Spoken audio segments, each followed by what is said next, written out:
The bank lobby was quiet that afternoon, the only sounds coming from the soft clatter of keyboards and the occasional shuffle of papers. Customers sat in the waiting area, checking their phones or tapping their feet impatiently. Among them was a young black woman, impeccably dressed in a tailored navy blue suit. Her natural curls framed her determined face as she clutched a neatly organized folder of documents in her hands.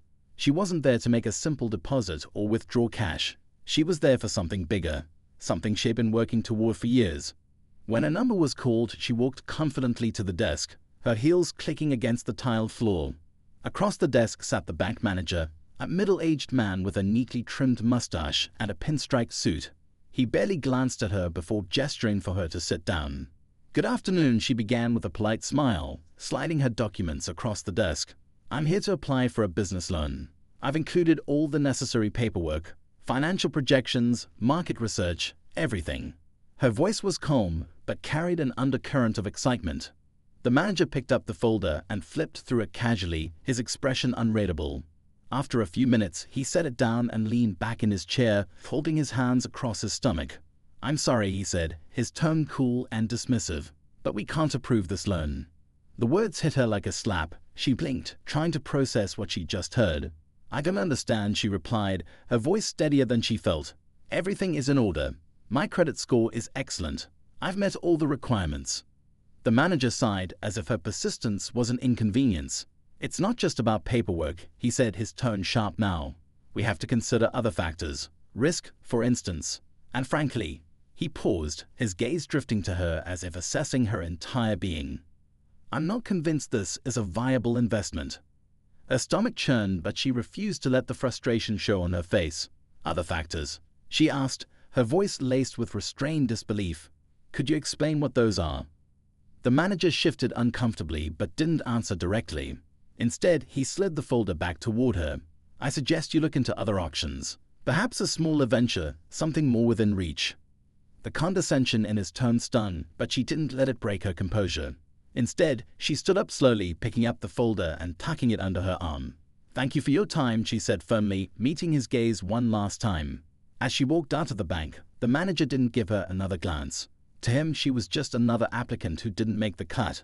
But what he didn't know was that this wasn't the end of the story. In fact, it was just the beginning.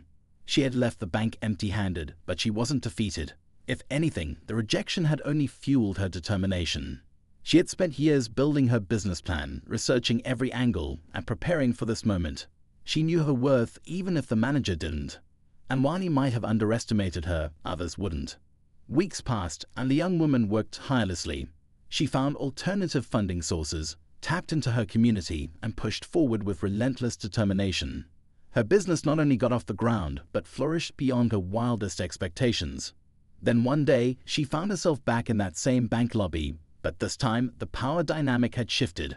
As she stood outside the manager's office, waiting to deliver the paperwork she carried, her heart pounded, not with nerves, but with a sense of triumph.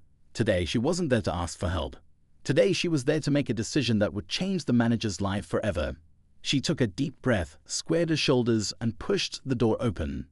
The office door creaked as it swung open, and the manager looked up from his desk.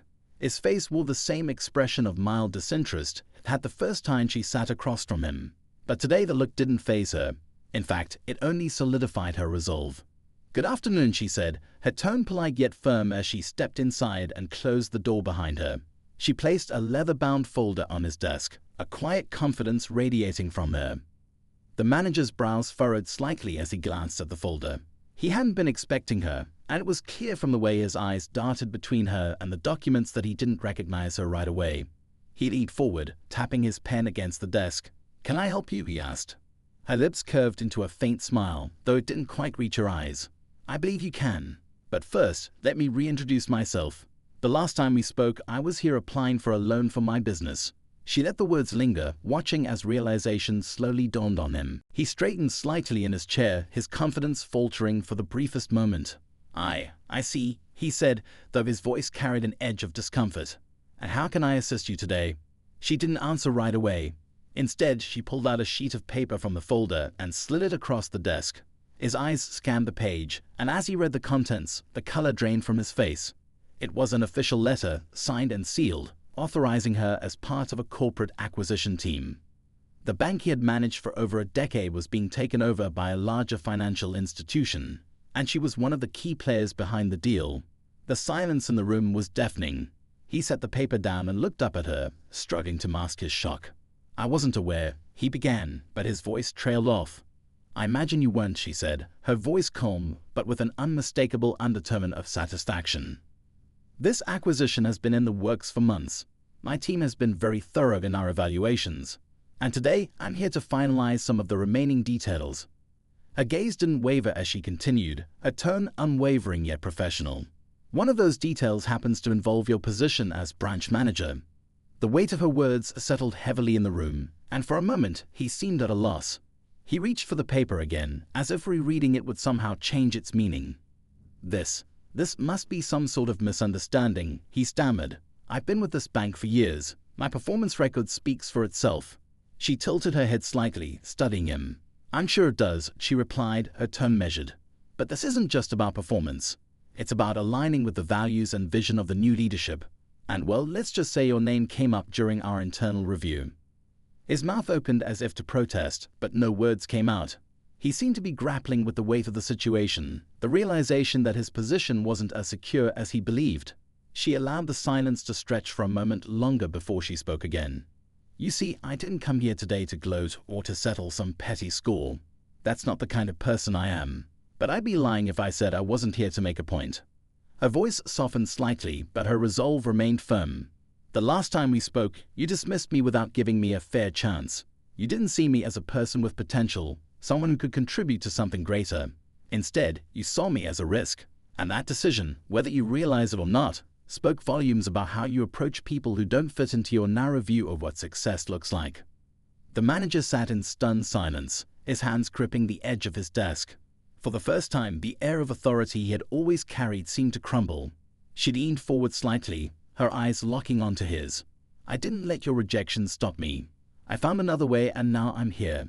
Not just as someone who succeeded despite the obstacles, but as someone who has the power to make decisions that affect the very institution you represent." The gravity of her words hung in the air, and for a moment, neither of them spoke. Finally, he broke the silence, his voice barely above a whisper. "So, what happens now?" Her expression softened, though her determination remained. "That depends," she said. "This isn't just about your job or this branch. It's about setting a standard for how people should be treated, regardless of their background, appearance, or circumstances. If you can show that you're willing to reflect on that and grow, then maybe there's a place for you in this new chapter. But if not..." She let the sentence hang, the implication clear. The manager swallowed hard, his face a mixture of guilt and apprehension. He nodded slowly, as if acknowledging not just her words but the truth behind them. I understand," he said finally. She stood up, gathering her folder and smoothing the front of her suit. "Good," she said simply. "I'll leave you to think about it. Someone from my team will be in touch to discuss next steps." As she turned to leave, she paused at the door and glanced back at him. "One more thing," she added. "Never underestimate someone just because they don't fit your preconceived ideas. You never know who might walk through that door." With that, she walked out, leaving him alone in the office, the weight of her words lingering long after she was gone. Outside, she took a deep breath, the cool air filling her lungs. She had done what she came to do, but the journey wasn't over.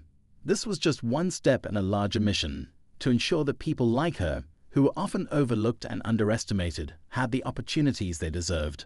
As she walked away from the bank, her phone buzzed in her pocket. She pulled it out and smiled as she read the message.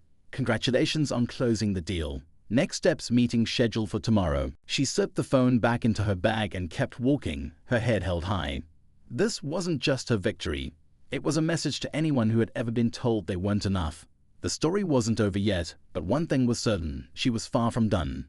The afternoon sun cast long shadows across the city streets as she walked away from the bank. Her heels clicked against the pavement, a sound that echoed her steady resolve. Though she carried herself with calm confidence, her mind churned with thoughts of what lay ahead. This wasn't the end of the journey. Far from it. It was just the beginning of something much bigger, and she knew the stakes were higher than ever.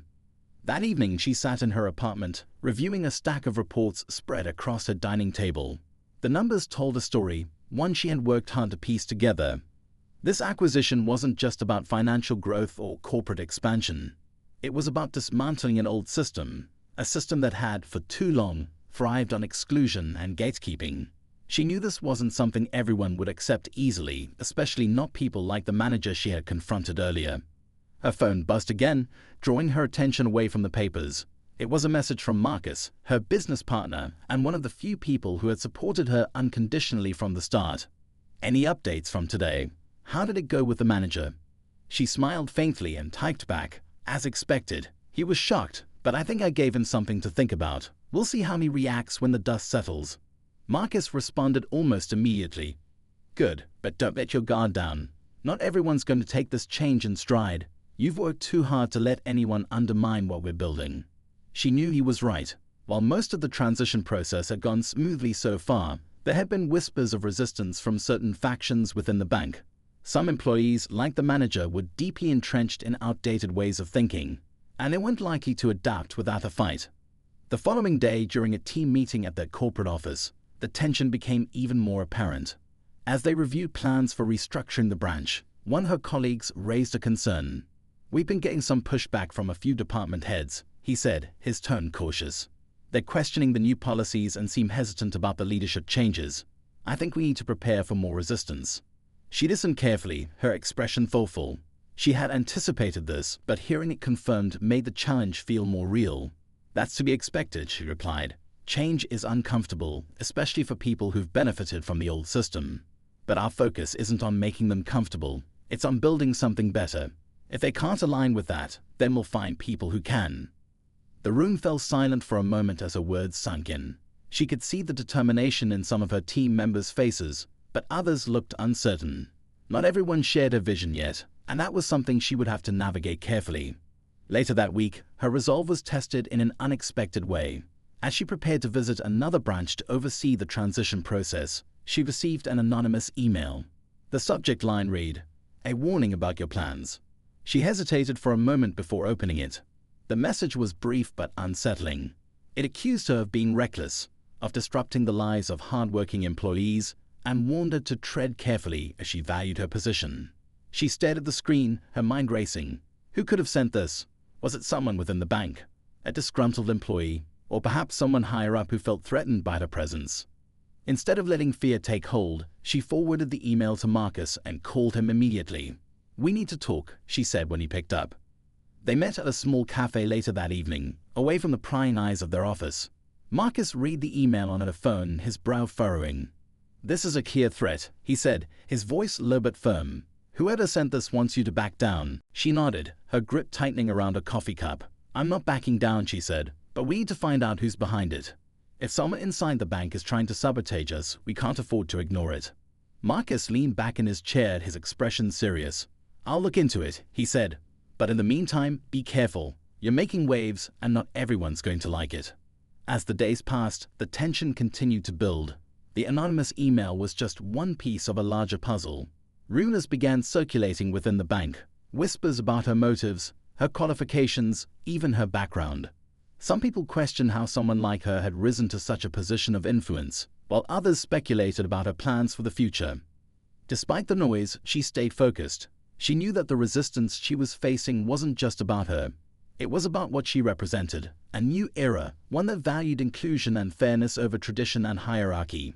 And while that vision inspired many, it also threatened those who clung to the old ways. One evening, as she reviewed yet another stack of reports, her phone buzzed with a call. It was from one of the junior employees at the branch she had visited earlier in the week. "I don't know if I should be telling you this," the employee said hesitantly, "but there's something you need to know." Her heart quickened as she listened. What the employee revealed confirmed her suspicions. There was indeed a coordinated effort to undermine her plans. A small group of senior staff members had been meeting in secret, discussing ways to slow down the transition and protect their own interests. As she hung up the phone, her mind raced with questions. How deep did this resistance go? And more importantly, how would she address it without jeopardizing everything she had worked so hard to build? The stakes had never been higher, and the path ahead was anything but clear. But one thing was certain. She wasn't about to back down now.